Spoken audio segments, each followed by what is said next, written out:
Bovine tuberculosis is one of the biggest threats to our cattle industry today, particularly in the West. We spoke to some cattle farmers in Dorset to see how they felt about bovine TB. TB is having a devastating effect on the farm at the moment, and very, very soul destroying for all the members of staff and for my father and I. Yes, it can't just go on like it is. There's too many people losing a lot of money. It is just a waste of time unless it's controlled, properly controlled.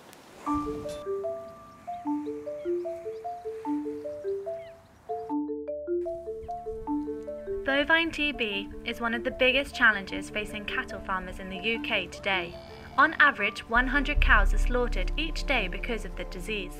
We visited James, a dairy farmer who has been under TB restrictions for over 2 years. During this time, he has had 22 animals slaughtered, of which only 1 cow was found to actually show visible signs of TB. Although James does get compensated for the animals that he loses, the compensation he gets is no recompense for the loss of his loved cattle. For TB testing to go smoothly, it means a real logistical nightmare, moving all of his animals from their fields to pens to be examined.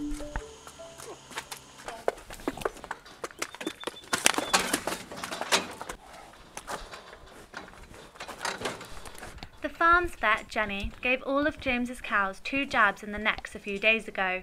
Today she's come back to feel their necks for lumps to see if any of the cattle have reacted. They may well have a lump, but it's the bottom one that's the telltale sign of a reaction to TB, and that's what James doesn't want to find. We measured the 2 bits that we've clipped. The calipers. As you can see, it's fairly stressful on cattle doing all this, which we have to do every 60 days.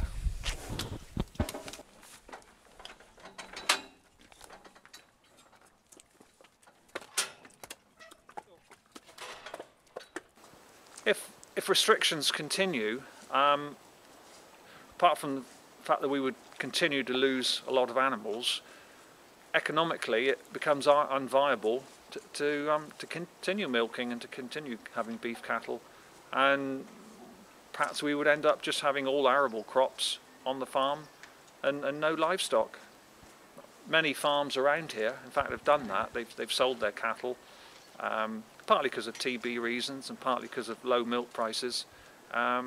They've just felt there's no future in it. They've sold their animals and now just grow crops. It only takes 1 animal to react to the TB test, and then the whole herd is closed down, which means you can only sell animals direct to slaughter. You can't sell breeding animals to other farmers, and that is how farmers make a lot of their money from cattle, by selling their animals.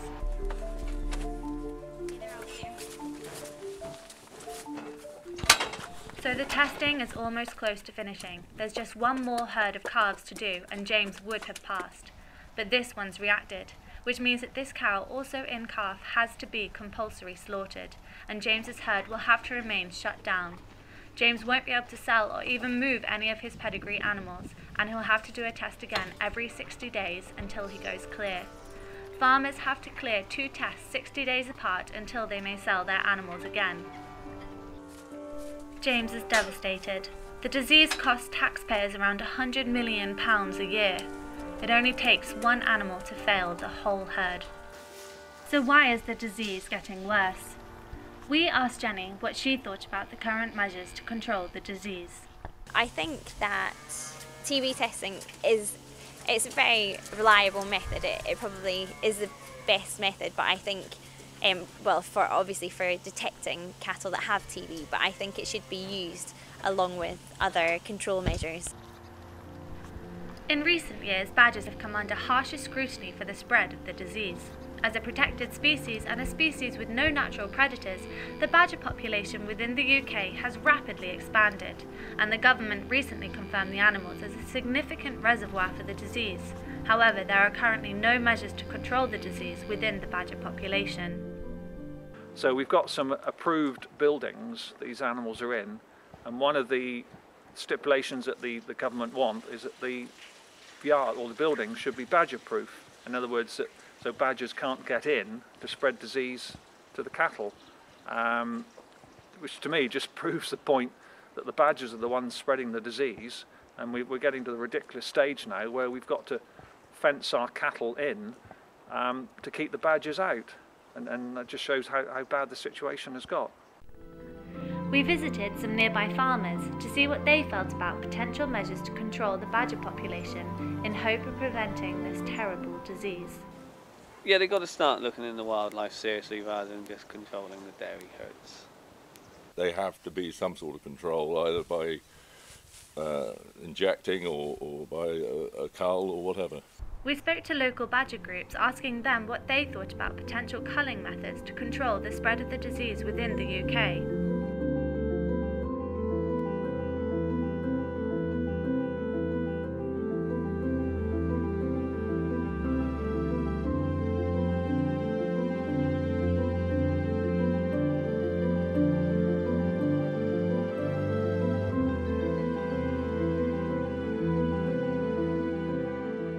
The disease may be transmitted to humans, however the risk is very low as there are so many restrictions imposed. Cattle herds in the UK have to be regularly tested. Whilst we were on his farm, James told us a devastating story. Last summer, one of his favourite in-calf heifers bred on the farm tested as a TB reactor. She was so heavily pregnant, James had to call a slaughterman to come on his farm and shoot her there and then. Her heavy carcass was afterwards dragged into a lorry that later drove off. To me, that was 2 years hard work breeding that heifer to come into the herd, to give milk, to produce a calf, and that was just a complete, absolute waste of time and money on the animal. And in this situations, we just cannot carry on like this.